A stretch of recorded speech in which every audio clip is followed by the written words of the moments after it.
নমস্কার বন্ধুরা, আজকে আমি তোমাদের সামনে অনেক দিন পর একটা নতুন রান্নার ভিডিও নিয়ে এসেছি। এটা হলো চিকেন পপকর্ন বানানোর জন্য আমি এখানে 1 কেজি চিকেন নিয়েছি, যেটা চিলি চিকেনের মতন পিস করে আনিয়েছি বাজার থেকেই। এটাকে আমি ধুয়ে পরিষ্কার করে নিয়েছি। তো এটার জন্য একটা মশলা বানিয়ে নেব, যেখানে আছে আদা রসুন, ধনেপাতা, জিরের গুঁড়ো, ধনের গুঁড়ো, লাল মরিচের গুঁড়ো, আর জানো আমি তো একটু বিট লবণ দিয়ে আগেই বলেছি, আর আছে একটু গরম মশলা, ভিনিগার আর সয়া সস। এটার একটা পেস্ট বানিয়ে নেব।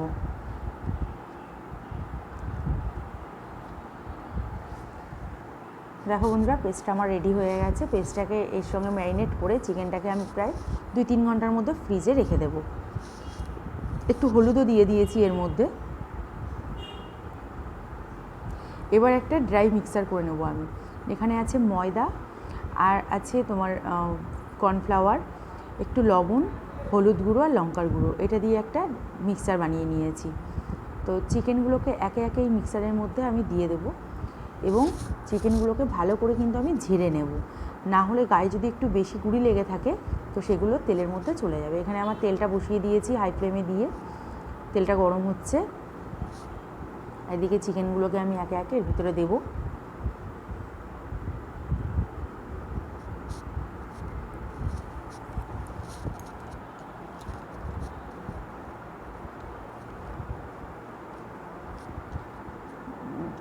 তেলটা গরম হয়ে উঠেছে আমার।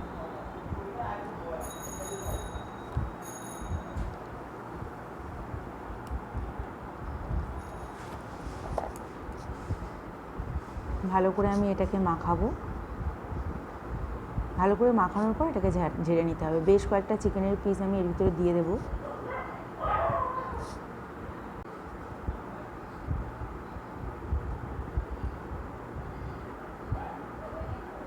হাতের সাহায্যে দিলে না হাতে প্রচুর পরিমাণে ময়দাগুলো আটকিয়ে যাবে, তেলের মধ্যে দিতে প্রবলেম হয়ে যাবে। এই জন্য একটা চামচের সাহায্যেই আমি এটাকে করছি। তো এবার তেলটাকে আমি একটু লো ফ্লেম করে দেবো, দিয়ে একে একে চিকেনের টুকরোগুলোকে ওর ভিতরে দিয়ে দেবো। ভালো করে ঝেড়ে নেব।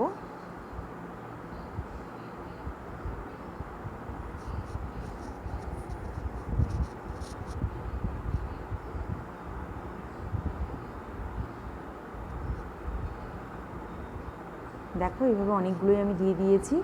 বেশ লাল লাল হয়ে এসছে। একটু লাল লাল করে আমি এগুলোকে ফ্রাই করে তুলব। দেখো বন্ধুরা, আমার প্রথমবারের ভাজাটা হয়ে গেছে। দেখো কত সুন্দর দেখতে হয়েছে। পুরো আমার ভাজাগুলো রেডি হয়ে গেছে। এবার গরম গরম নিয়ে বসে গেছি। আর এর সাথে নিয়েছিলাম মেয়োনিজ। তোমরা চাইলে টমেটোর সস বা গ্রিন চাটনি এগুলো দিয়ে খেতেই পারো। তো রেসিপিটা কেমন লাগলো অবশ্যই জানিও, আর তোমরাও কিন্তু ট্রাই করো। আরও সুন্দর এরকম মজাদার রেসিপি পাওয়ার জন্য আমার চ্যানেলটাকে সাবস্ক্রাইব করে দিও।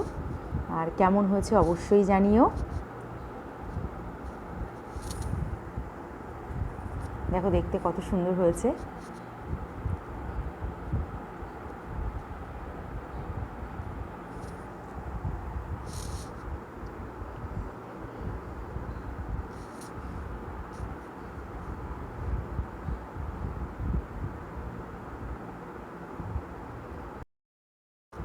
চলো টাটা।